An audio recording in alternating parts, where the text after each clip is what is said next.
Hello and welcome to lesson 28 of this basic biblical Greek course.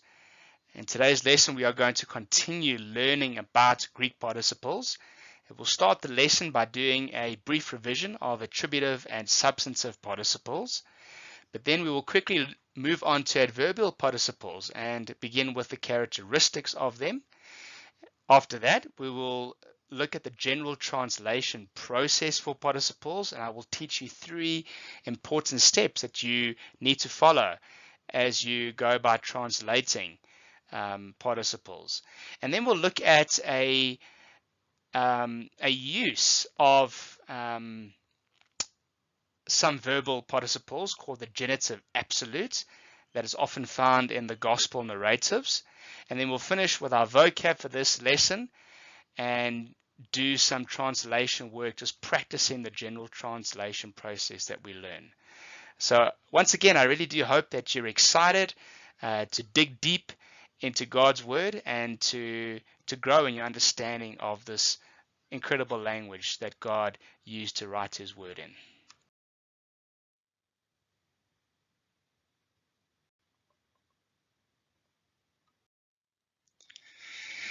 So in lesson 27, we learned about adjectival participles. Specifically, the first one was the attributive participle, and we learned 4 characteristics.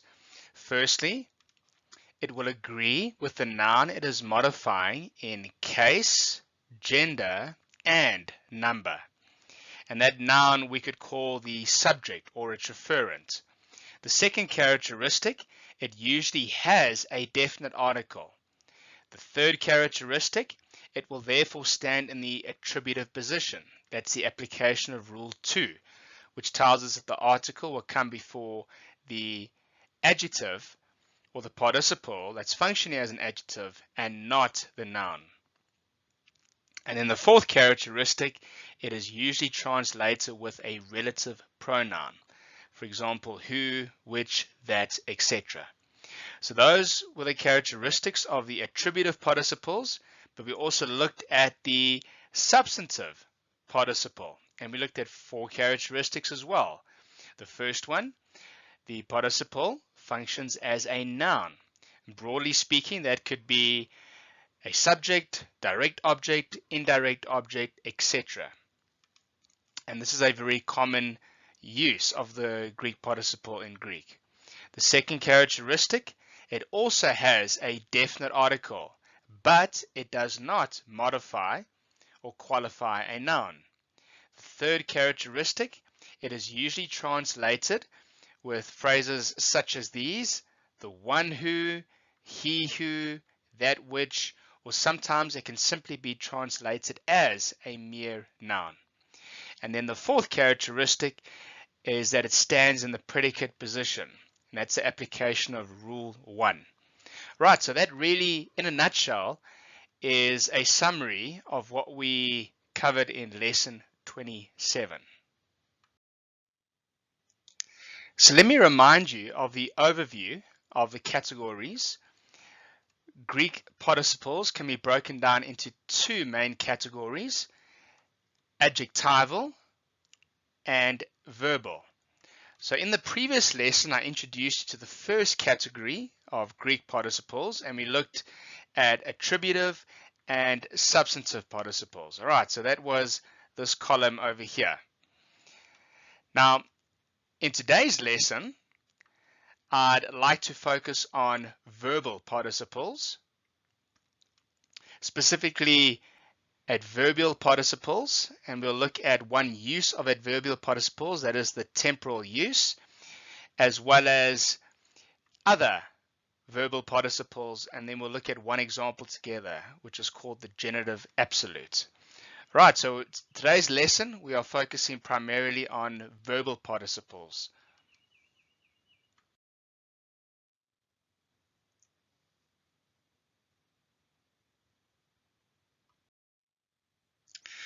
So as we did with the attributive and substantive participles, I'd like to follow the same structure with the adverbial participles and teach you some important characteristics. And really these are essential characteristics that I would encourage you to even memorize, because this will help you to understand what the adverbial participle is and how it functions in a sentence. So the first characteristic that you need to know is that they are subordinate or dependent on the main verb of the sentence. So here's a short comment. An adverbial participle primarily modifies the main verb in a sentence, but it secondarily modifies its subject or referent by identifying its action or state of being. So what this first characteristic is saying is that adverbial participles will never be the main verb in a sentence. They are always subordinate or dependent on the main verb. The second characteristic is when the participle is used adverbially, it expresses the circumstances under which the events of the finite verb or another verb in the sentence takes place. So here's a short comment. It answers key questions about the main verb, such as when. So that would be a temporal use of the adverbial participle.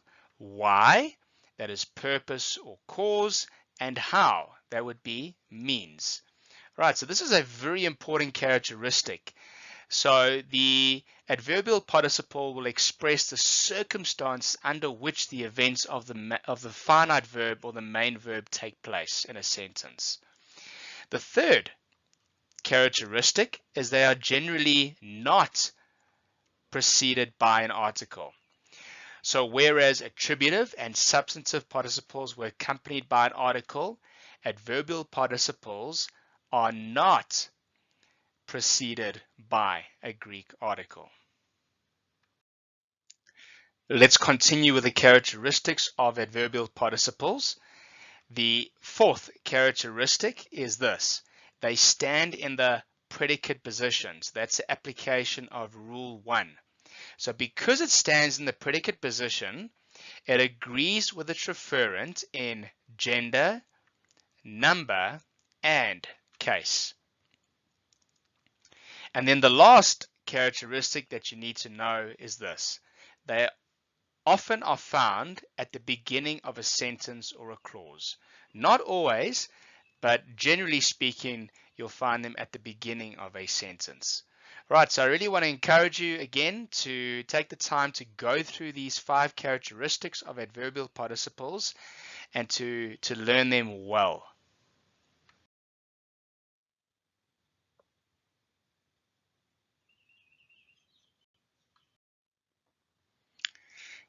At this point, you might still be in the fog of participles, and you're hearing all these different terms, all these new concepts, all these different uses of participles, words like attributive, substantive, and adverbial, and you are not quite sure how to go about translating participles.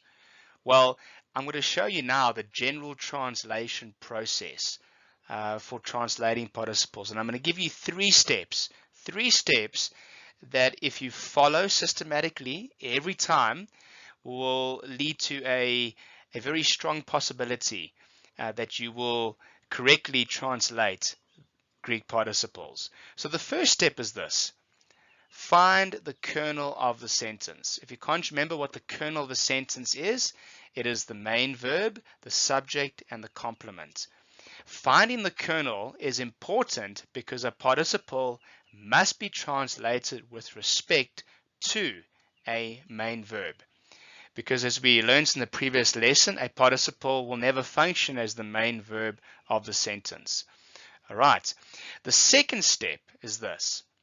Pass each participle and determine its use. And by use, we are referring to the attributive, substantive, or adverbial use. And just a reminder, an attributive participle stands in the attributive position to its referent. A substantive participle has no referent, and an adverbial participle stands in the predicate position to its referent. And we'll do a lot of practicing exercises to help you with this. And then the third step, which seems like a no-brainer, but it's this: translate the sentence incorporating either the participle or participles.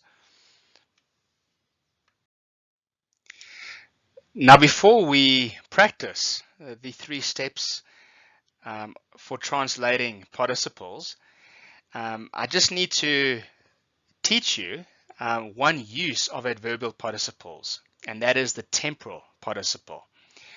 So what is a temporal participle? Well, it answers the question when in relation to the main or controlling verb. So the present participle, which is communicating imperfective aspect, may indicate that the two events occur simultaneously at the same time. The aorist participle, communicating perfective aspect, is used to express an action which precedes, that means comes before, the action of the finite or main verb. So generally speaking, when we translate temporal participles, we use words such as, when, while, or after to convey the temporal use of the participle. So let's take a look at two examples together. The first example comes from John 9 verse 1. So the Greek reads as follows: paragon, aiden, anthropon. Right, so the independent clause is simply aiden anthropon. He saw a man.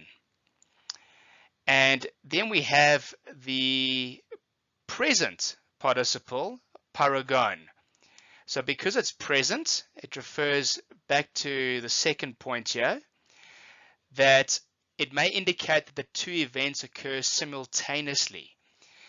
And so that is why we use the helping English words such as, when, or while to show that the action of the participle took place at the same time as the action of the main verb.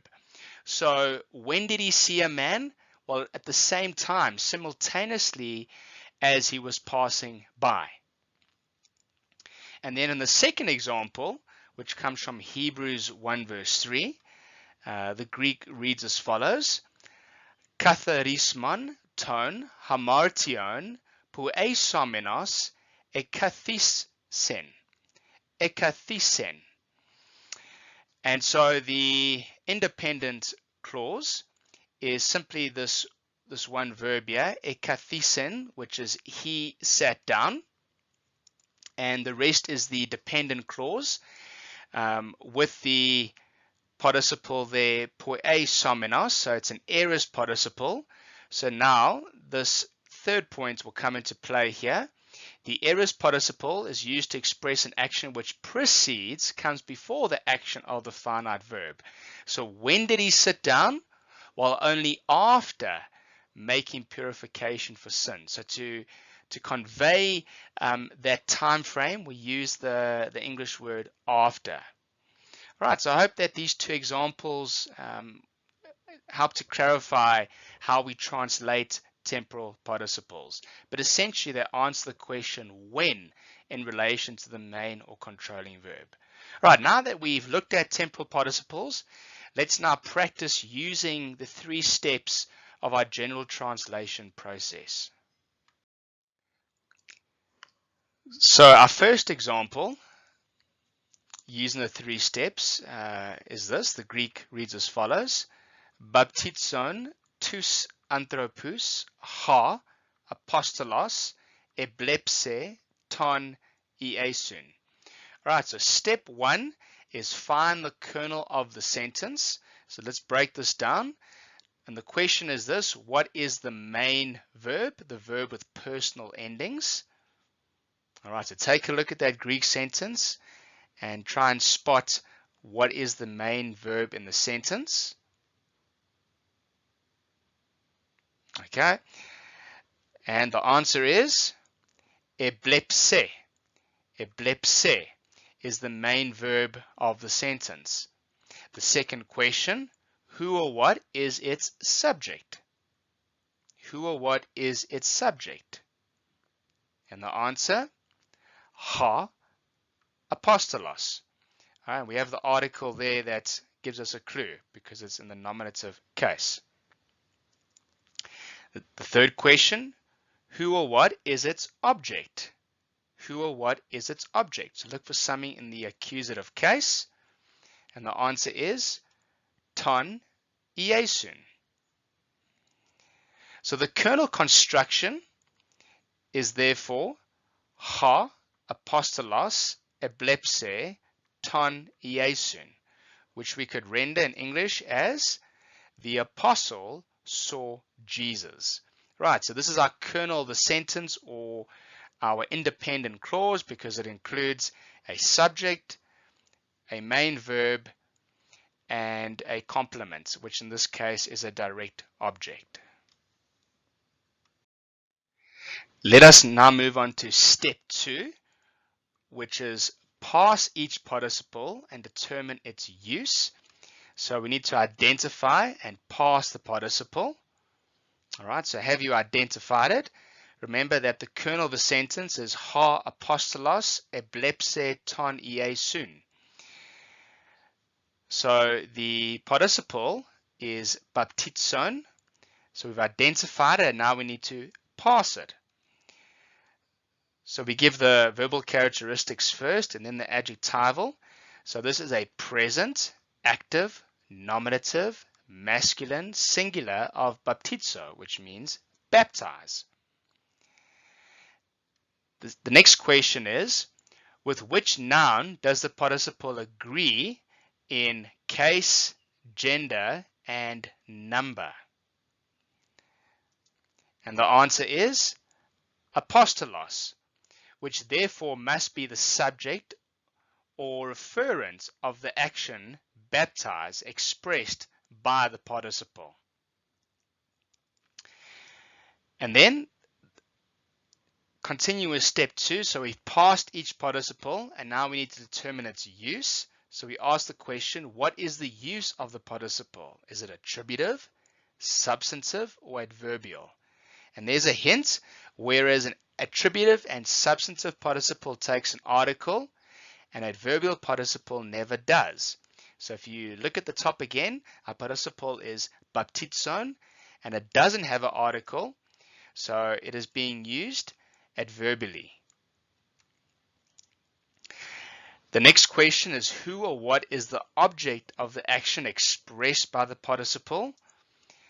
And the object of the action expressed by the participle is tous anthropous, which is in the accusative case. So the participial phrase is baptizon tous anthropous. So now that we have systematically worked through step 1 and step 2, step 3 is to translate the sentence incorporating the participle. So remember, the participial phrase is baptizon tous anthropous. And we may translate this phrase as either baptize in the men, or we could translate it as while he, that is the apostle, baptizes the men. Now let us join the participial phrase to the kernel structure. This is the full sentence will read as follows: while the apostle was baptizing the people, the apostle saw Jesus. Now, to avoid unnecessary repetition of the noun apostle, its second occurrence may be replaced with the pronoun he. So it could read then as, while the apostle was baptizing the people, he saw Jesus. All right, so let's just make 1 or 2 important observations here. Why are we using the word while? Or we could use when or as. And that is because the participle is in the present tense form. It's communicating the imperfective verbal aspect. And it's telling us that the action of the participle takes place at the same time as the action of the main verb, which is he saw. So that's why we use while or as or when the apostle was baptized and the people he saw Jesus. Or you could think of it like this. When did the apostle see Jesus? Well, it's while he was baptizing the people, at the same time as he was baptizing the people. Let's do another example using the 3 steps again. So this time our Greek text is keruson en to hiero ha mathetes blepe ton kurion. So our first step, if you remember, is find the kernel of the sentence, the subject, the verb, and the complement. So what is the main verb? Right, so look for a verb that has personal endings. And the answer is blepe. Second question, who or what is its subject? All right, so look for a noun that is preceded by an article that's in the nominative case. And the answer is ha mathetes. The next question, who or what is its subject? So look for a noun that's in the accusative case. Yes, the answer is ton kurion. So the kernel construction is therefore ha mathetes blepe ton kurion, which we could translate into English as the disciple is seeing the Lord. So this would be our independent clause because it contains a subject, a verb, and a complement. So we've identified the kernel of the sentence. Let me just underline that part for us. So step 2 is parse each participle and determine its use. So let's identify and parse the participle. So I hope that you can identify it. And the answer is keruson. And then we need to parse it together. So keruson is a present, active, nominative, masculine, singular of keruso. Which noun does the participle agree with in case, gender, and number? Well, the answer is mathetes, which therefore must be the subject of the action preach expressed by the participle.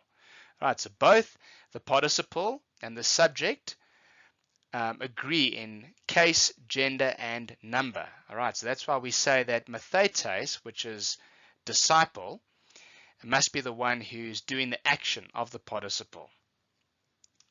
The next very important question that we have to ask is, what is the use of the participle? Is it attributive, substantive, or adverbial? And take into consideration that hint. And so as we look back at the top at our participle, we see that it doesn't have an article, so it is therefore functioning adverbially. So who or what is the object of the action expressed by the participle? And we can see in this example, the participle has verbal characteristics because it takes a prepositional phrase. And that prepositional phrase begins with a preposition en, and it's followed by the object in the dative case. So it's en, to, hiero. So step 3 is to translate the sentence incorporating the participle. So the participial phrase is keruson en to hiero, and it may be translated as either preaching in the temple or while he, that is the disciple, preaches in the temple. So let us now join the participial phrase to the kernel structure, and it then reads while or as or when the disciple is preaching in the temple, the disciple sees the Lord. But once again, to avoid unnecessary repetition of the noun disciple, its second occurrence may be replaced with the pronoun he. So we could then render it as follows. while the disciple is preaching in the temple, he sees the Lord. So how are we to understand the present participle keruson? Well, it's telling us that the disciple saw the Lord at the same time as he was preaching in the temple.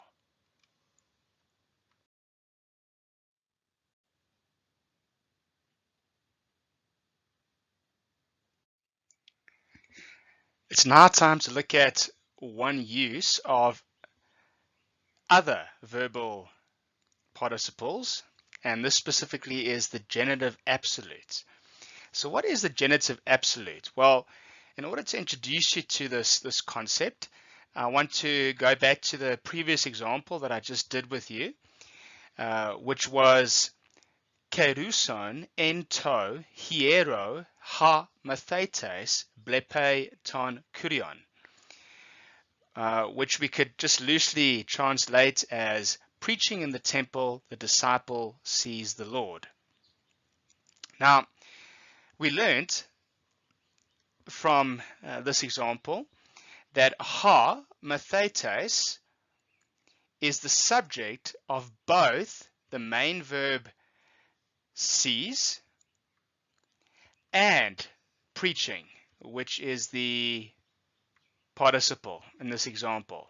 So thus the participle keruson is naturally put in the nominative case as it agrees with its subject in case, gender, and number. All right, so those are the observations that we can make from that example. But hypothetically, if the same author wants to provide background information involving a different subject, then that author would have to use the genitive case so that the subject of the main verb is not grammatically confused with the subject of the participle. Right, so that, very simply put, is what the genitive absolute is. It is when the author uses a different subject that is different from the subject of the main verb, and in order not to confuse those two different subjects, one is put in the genitive case. So let's take a look at an example together to help you understand this concept better.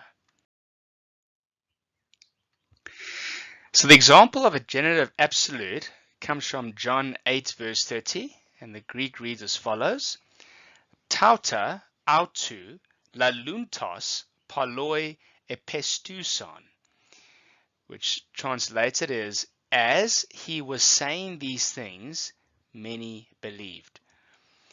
So the first observation I want to make is that in this example, we can see that the subject of the main verb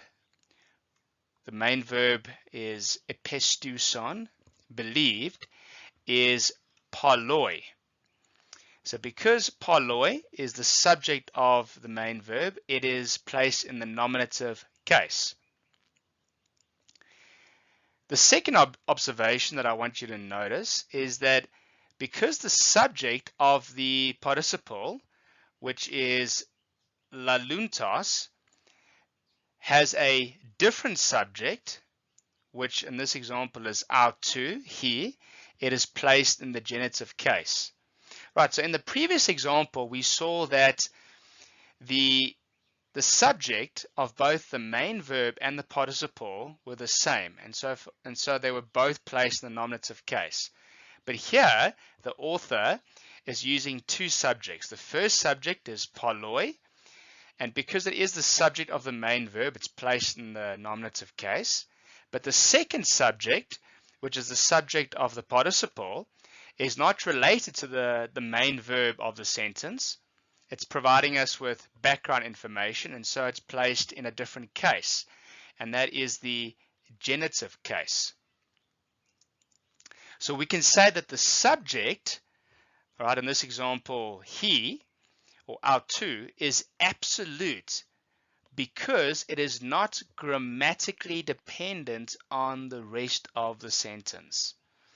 It's not grammatically dependent on the rest of the sentence. All right, because that whole phrase there, as he was saying these things, that is the dependent clause. And so if we take that away, we are still left with the independent clause, many believed, and the sentence would still make sense. So the genitive absolute is not grammatically necessary to understand what the sentence is saying. So let me give you 4 observations of the genitive absolute. That'll help to reinforce your understanding of this concept. The first observation is that the participle and its subject are going to be in the genitive case. The second observation is that the participle is always adverbial and will therefore be anarthrous, so which means that it won't have an article in front of it. The third observation is this construction is usually found at the beginning of a verse or a sentence. And then the fourth observation is that this construction occurs frequently in the gospel accounts or the gospel narratives. All right, so those are 4 common observations regarding the genitive absolute. And I think if you can remember these 4 observations, then you should know what the genitive absolute is.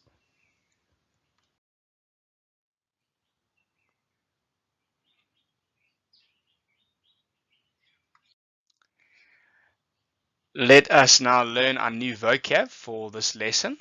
Our first word is anastasis, anastasios hei. Anastasis, anastasios hei, which means resurrection. Then we have ara, ara, which is then, and it's a positive, which means that we would translate it at the front of our English sentence.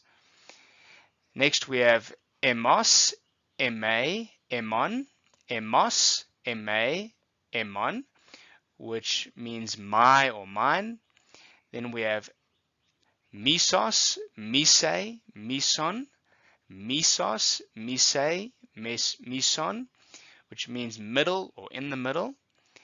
Then we have hosos, hose, hoson, hosos, hose, hoson, which can be broadly translated as great, how great, as far, how far, as long, how long, as much, how much.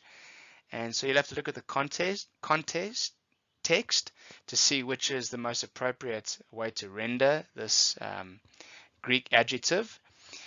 And then we have parthen, which means whence or from where, and it's phrased as a question.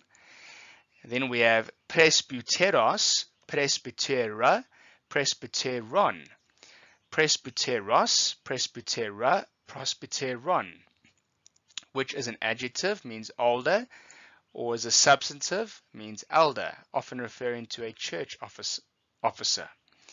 Then we have synagoge, hey, synagoge, hey, which means synagogue. Then we have fulake, hey, which means prison. And what helps me to remember this word is, I think to myself, well, you would be a fool to go to prison. Fool, lake. And then the last word for today is hode, which means here or hither. Let us now quickly look at principal parts 30, 31, and 32. Our first word for today is gameo, which means marry.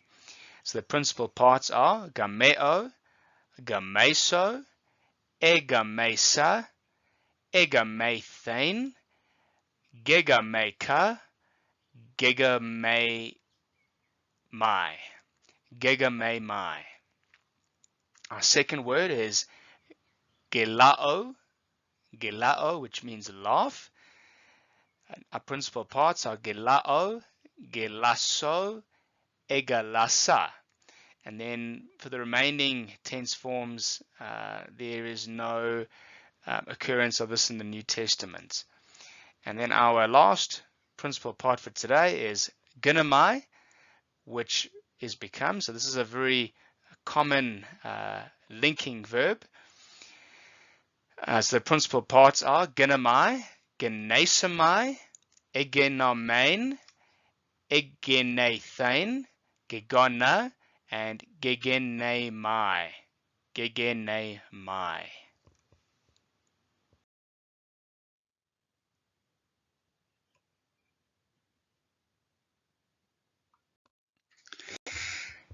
I thought it would be in your best interest if we did some more examples using the general translation process and incorporating the 3 steps in our examples today.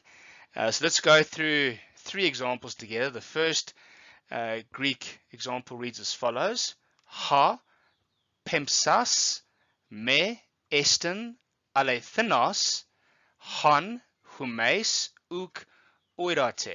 So step 1 is find the kernel of the sentence, the subject, the main verb, and the complement. So the first question, who or what is the subject? So look for a verb that has a personal ending. And the answer is pempsas. Pempsas. Second question, what is the main verb? And the answer is estin. The third question is who or what is its predicate? So I phrase it like this because estin is a linking verb and is going to rename the subject in some sense. So it's going to further define the subject and predicate it. So who or what is its predicate? And the answer is alethinos. So the kernel construction is therefore ha pempsas estin alethinos.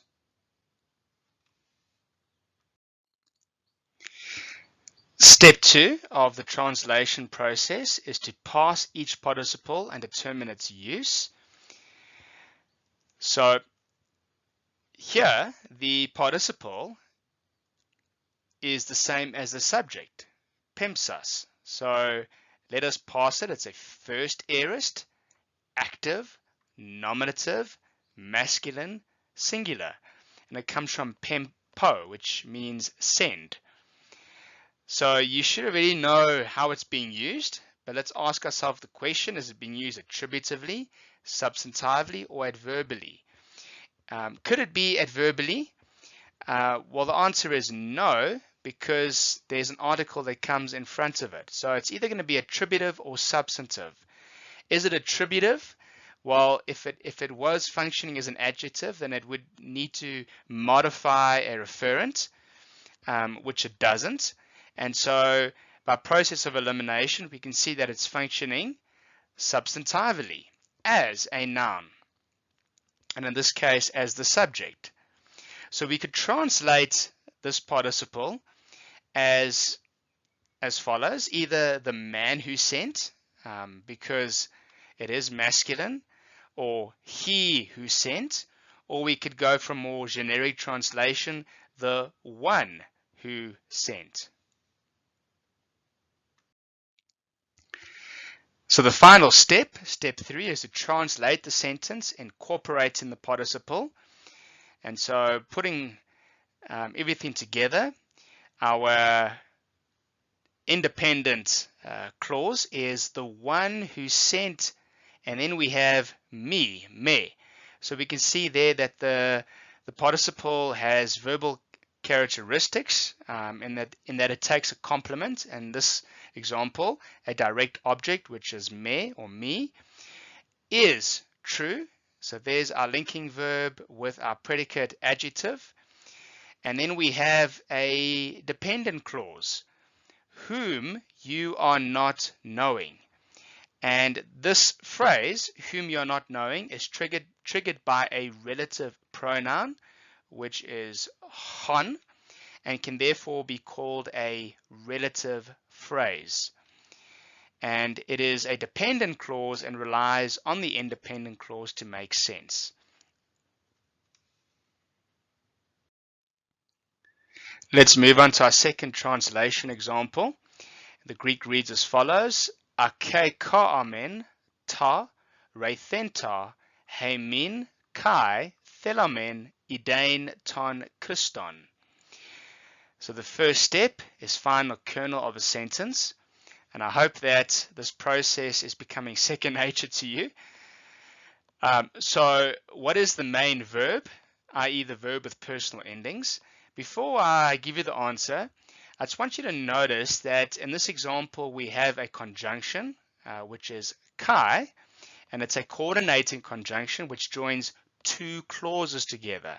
Thus we are going to have two main verbs in this sentence. All right, so those two main verbs are, number one, ake kaamen, and number two, thelomen. The next question, who or what is its subject? Well, in both these verbs, the subject is inherent within the verb, within the personal ending, and the subject is we. So they're both first person plural endings. And then who or what is its object or their objects. So firstly, for the verb ake kaamen, the direct object is plural, it's ta reithenta. And then for the second verb thelomen, we have the complement idein ton Christon.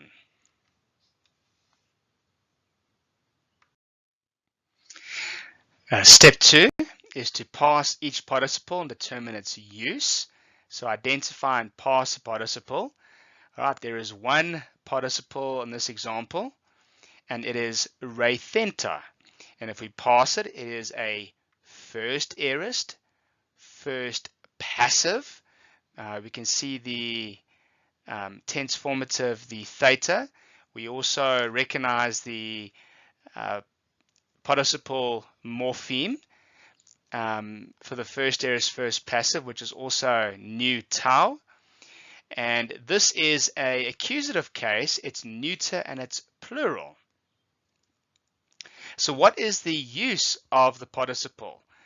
Well, let's go through a process of elimination once again. Could it be adverbial? Well, the answer is no, because it is accompanied by a Greek article.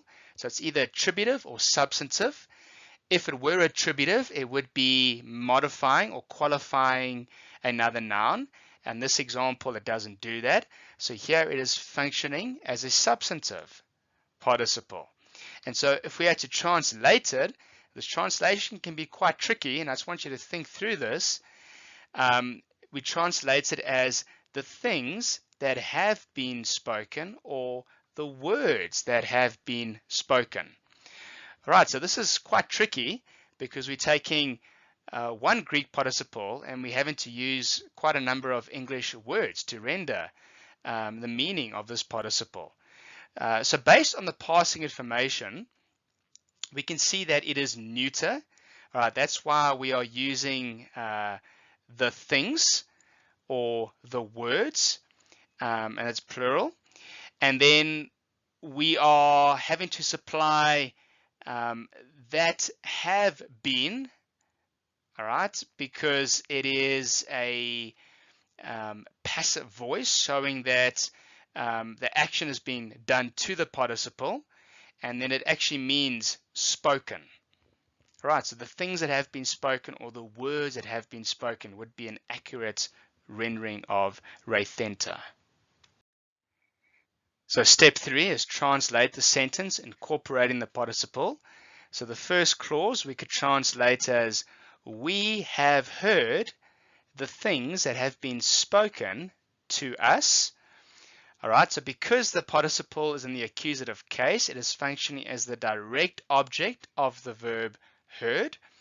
And then that is followed by an indirect object, which is heimin, which is to us. So we have heard the things that have been spoken to us. And then the second independent clause is we are desiring to see the Christ. And in the second independent clause, we have an infinitive, right, which is edain, which we translate as to see, and it is functioning as a complementary infinitive. If you remember from lesson 25, we looked at the different uses of infinitives, and it's complementary because it is completing a volitional verb, and that volitional verb is thelomen, we desire. And then we have ton Christon, which is functioning here as the AGR. Can you remember what the AGR is? Yes, it's the accusative of general reference, or more specifically, it is the subject of the infinitive, and it's always found in the accusative case. That's why the Christ, ton Christon, is in the accusative case. Right, so even though we are looking mainly at participles, here we have an infinitive, and so we are just continuously building on the knowledge that we have gained from the previous lessons. So well done with that one. Let's do one more example together that I hope will challenge you a little more. So the Greek reads as follows: Luthentes apa phulakes hoi presbyteroi hoi kerusantes elthon pros tein synagogein en to miso tes paleos. So step one, find the kernel of the sentence. So who or what is the subject? All right, so look for a noun that has a article that comes before it that's in the nominative case. And the answer is hoi presbyteroi. What is the main verb? So look for a verb that has a personal ending. And the answer is elthon. And who or what is its object? I look for something in the accusative case. And the answer is pros tein synagogein. All right, so there, tein synagogein is preceded by a preposition which takes its object in the accusative case. So the kernel construction is therefore hoi presbyteroi elthen pros tein synagogein.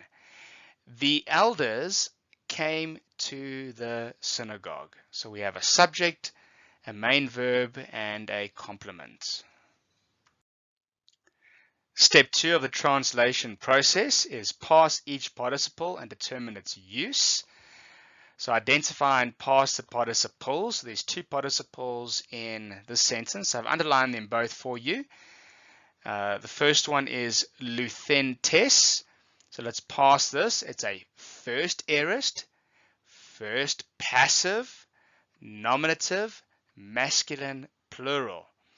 And the second participle is kerusantes, which we can parse as a present, active, nominative, masculine, plural. So the question is, what is the use of each of these participles? So let's take a look at luthentes first. Is it being used attributively, substantively, or adverbially? Well, we can see that it doesn't have an article, so it's going to be used adverbially. And we could loosely translate it as being loosed. And I don't know why I added from prison there, but it's being loosed because it comes from luo, which means I loose. And then the second participle, kerusantes, how is that being used? Well, that one is accompanied by an article.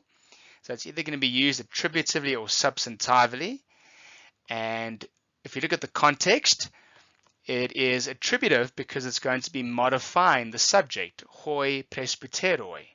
So it's an attributive use, and because the subject is the elders, we translate it as who were preaching. And then the third step of the translation process is to translate the sentence, incorporating the participles. So we could render this whole Greek sentence as, after being loosed from prison, the elders who were preaching came to the synagogue in the middle of the city.